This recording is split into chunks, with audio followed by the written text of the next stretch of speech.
et c'est basé sur un texte qui nous a beaucoup touchés et que ma conjointe lira.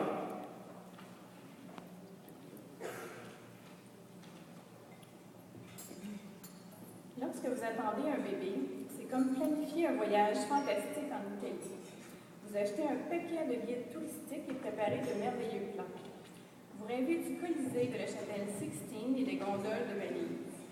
Vous pouvez même apprendre quelques phrases pratiques en italien. Tout cela est très emballant. Après des mois de préparation enthousiaste, le fameux jour arrive enfin. Vous préparez vos bagages et vous partez. Quelques heures plus tard, l'avion atterrit et l'agent de bord vient vous souhaiter la bienvenue en Hollande. En Hollande, vous dites? Comment ça, en Hollande? Je me suis embarquée pour l'Italie. Mais le plan de vol a été modifié. Ils ont atterri en Hollande et vous devez y rester. Le point, c'est qu'ils ne vous ont pas détourné vers un endroit horrible rempli de famine et de maladies. C'est tout simplement un endroit différent. Vous devez alors sortir, vous acheter de nouveaux guides touristiques. Vous devez également apprendre une nouvelle langue très différente. Vous devez même rencontrer un nouveau groupe de personnes que vous n'avez jamais encore rencontré auparavant. La Hollande évolue à un rythme plus lent que l'Italie, mais moins flamboyant que l'Italie. Mais après y avoir séjourné pendant quelque temps, vous prenez votre souffle, vous regardez les alentours et vous commencez à remarquer que la Hollande a des moulins à vent, la Hollande a des tulipes, la Hollande a même des Rembrandts. Mais toutes les personnes que vous connaissez sont occupées à aller et à venir d'Italie. Et ils se vantent tous des moments merveilleux qu'ils y vivent. Et pour le reste de votre vie, vous vous dites, oui, c'est là que je devais aller. C'est ce que j'avais planifié moi aussi. La douleur ne disparaîtra jamais, jamais vraiment, car la perte est réelle, une très grande perte. Mais si vous passez votre vie en deuil du fait que vous n'avez jamais pu vous rendre en Italie, vous pourriez ne jamais avoir le loisir de profiter de cette merveilleuse chose si spéciale que seule la Hollande vous offre.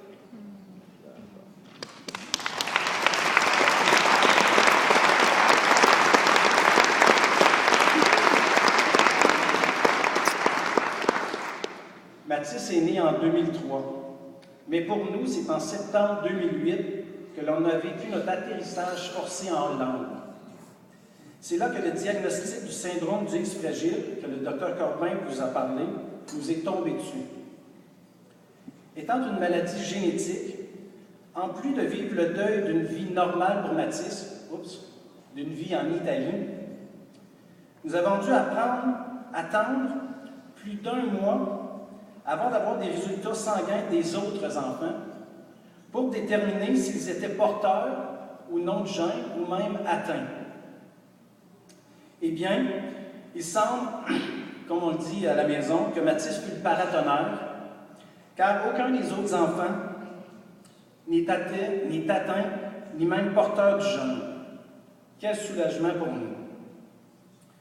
Notre vie au quotidien avec Mathis n'est pas toujours facile, mais il y a beaucoup plus de moments agréables que l'inverse. Car c'est un enfant tellement attachant, qui sourit toujours et qui est heureux. Ce qui est important pour nous, c'est qu'il continue à progresser. On vit chaque petit pas comme une grande victoire. Pour l'instant, c'est relativement facile. Mathis est encore un enfant, mais lorsqu'on pense à son futur, il y aura encore beaucoup de deuil à faire, et chacun de ces deuils nous rappelle qu'avec Mathis, on sera toujours en Hollande et non en Italie. Et c'est pour cette raison que le besoin du soutien de l'entourage est important.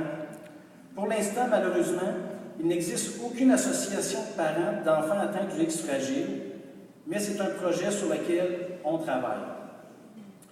Nous tenons à remercier nos familles et nos amis pour leur appui. Et je veux profiter de l'occasion pour remercier des gens qui sont ici. Premièrement, j'aimerais remercier James McMahon de Force Financière Excel, qui est l'une des personnes qui m'ont permis d'avoir la carrière que j'ai. Merci beaucoup, James.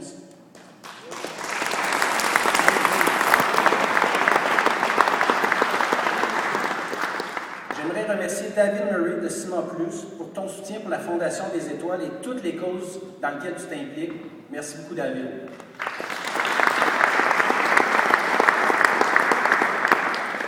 et à Alain Lévesque, mon associé et ami, avec qui j'ai démarré le groupe de Vimy. Merci beaucoup, Alain.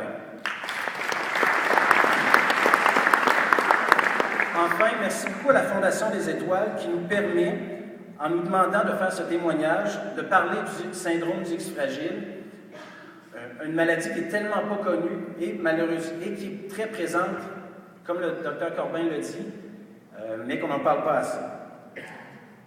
Je finis en vous disant, amusez-vous bien, et lorsque vous allez hésiter avant de renchérir sur une mise, pensez à la différence que vous pouvez faire pour Mathis et tous les enfants qui vont profiter de la recherche pédiatrique supportée par la Fondation des Étoiles. Merci et bonne soirée.